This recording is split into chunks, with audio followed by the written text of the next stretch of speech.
Hello ಎಲ್ಲರಿಗೂ welcome back to Sharu's happy kitchen. So ನಾನು ಇವತ್ತು ಉತ್ತರ ಕರ್ನಾಟಕದ ಸ್ಪೆಷಲ್ ಮಿರ್ಚಿ ಬಜ್ಜಿನ ಮಾಡಿಕೊಡೋದನ್ನು ಹೇಳ್ತಾ ಇದ್ದೀನಿ. ಬನ್ನಿ ಹೇಗೆ ಮಾಡೋಣ ಅಂತ.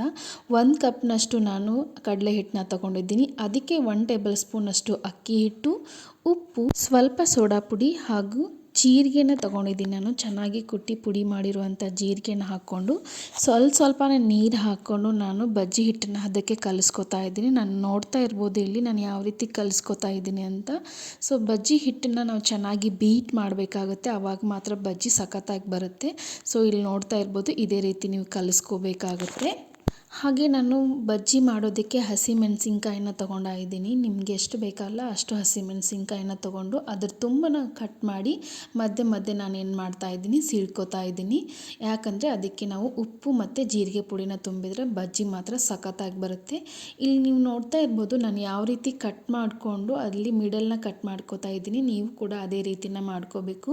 ಮುಂದಿನ ತುದಿನ ಕಟ್ ಮಾಡ್ಕೊಳ್ಳೋದನ್ನು ಯಾವುದೇ ಕಾರಣಕ್ಕೂ ಮರಿಬೇಡಿ. ಮಿರ್ಚಿಗೆ ತುಂಬೋದಕ್ಕೆ ಇಲ್ಲಿ 1 ಟೇಬಲ್ ಸ್ಪೂನಷ್ಟು ಉಪ್ಪು, ಜೀರಿಗೆ ಪುಡಿನ ಹಾಕಿ ಚೆನ್ನಾಗಿ ಮಿಕ್ಸ್ ಮಾಡ್ಕೋತಾ ಇದ್ದೀನಿ. ಸೊ ಇಲ್ಲಿ ನೋಡ್ತಾ ಇರ್ಬೋದು ಈ ರೀತಿ ಮಿಕ್ಸ್ ಮಾಡಿಕೊಂಡು ಒಂದೊಂದಾಗಿ ಎಲ್ಲ ಮೆಣಸಿನ್ಕಾಯಿಗೂ ನಾನು ಏನು ಮಾಡ್ತಾ ಇದ್ದೀನಿ, ಜೀರಿಗೆ ಪೌಡ್ರನ್ನ ತುಂಬ್ಕೋತಾ ಇದ್ದೀನಿ. ನೋಡ್ತಾ ಇರ್ಬೋದು ಇದೇ ರೀತಿ ಫಸ್ಟ್ ಎಲ್ಲದಕ್ಕೂ ಜೀರಿಗೆ ಪೌಡ್ರನ್ನ ತುಂಬಿ ಇಟ್ಬಿಡಿ. ಇವಾಗ ನಾನು ಕಲಸಿಟ್ಟಿರುವಂಥ ಬಜ್ಜಿ ಹಿಟ್ಟನ್ನು ಕೈಯಿಂದ ಚೆನ್ನಾಗಿ ಬೀಟ್ ಮಾಡ್ಕೋತಾ ಇದ್ದೀನಿ. ಇದೇ ರೀತಿ ನೀವು ಬೀಟ್ ಮಾಡಿಕೊಳ್ಳೇಬೇಕು, ಅಂದರೆ ಬಜ್ಜಿ ಚೆನ್ನಾಗಿ ಬರುತ್ತೆ. ಸೊ ಆಲ್ರೆಡಿ ಬಜ್ಜಿ ಮಾಡೋದಕ್ಕೆ ಎಣ್ಣೆ ಕಾದಿದೆ. ಸೊ ಇಲ್ಲಿ ನಾನು ಕಲಿಸ್ಕೊಂಡಿರೋ ಹಿಟ್ಟಿಗೆ 1 ಟೇಬಲ್ ಸ್ಪೂನಷ್ಟು ಬಿಸಿ ಎಣ್ಣೆನ ಹಾಕೋತಾ ಇದ್ದೀನಿ. ಇವಾಗ ನಾನು ಒಂದೊಂದಾಗಿ ಬಜ್ಜಿನ ನಾನು ಏನು ಮಾಡ್ತಾ ಇದ್ದೀನಿ, ಎಣ್ಣೆಲಿ ಬಿಡ್ತಾ ಇದ್ದೀನಿ. ಇಲ್ಲಿ ನೋಡ್ತಾ ಇರ್ಬೋದು ನಾನು ಮೆಣಸಿನ್ಕಾಯಿನ ಯಾವ ರೀತಿ ತೊಗೊಂಡು ಬಜ್ಜಿ ಹಿಟ್ಟಲ್ಲಿ ಮಿಕ್ಸ್ ಮಾಡಿ ಹಾಕ್ತಾ ಇದ್ದೀನಿ, ಅದೇ ರೀತಿ ನೀವು ಹಾಕಬೇಕಾಗತ್ತೆ. ಸೊ ಮೇಲ್ಗಡೆಯಿಂದ ಬಜ್ಜಿ ಹಿಟ್ಟು ಹಾಕಬೇಕಾದ್ರೆ ಅದನ್ನು ಎಳ್ಕೋಬೇಕಾಗತ್ತೆ. ಒಂದು ಸೈಡ್ ಏನಾಗಬೇಕು, ಬಜ್ಜಿದು ಲೇಯರು ಕಾಣ್ತಾ ಇರಬೇಕು. ಇಲ್ಲಿ ನೋಡ್ತಾ ಇರ್ಬೋದು ನಾನು ಹಾಕಿದ ಥರನೇ ನೀವು ಹಾಕಿ ಬಜ್ಜಿನ ಮಾಡಿಕೊಂಡ್ರೆ ತುಂಬ ಚೆನ್ನಾಗಿ ಬರುತ್ತೆ.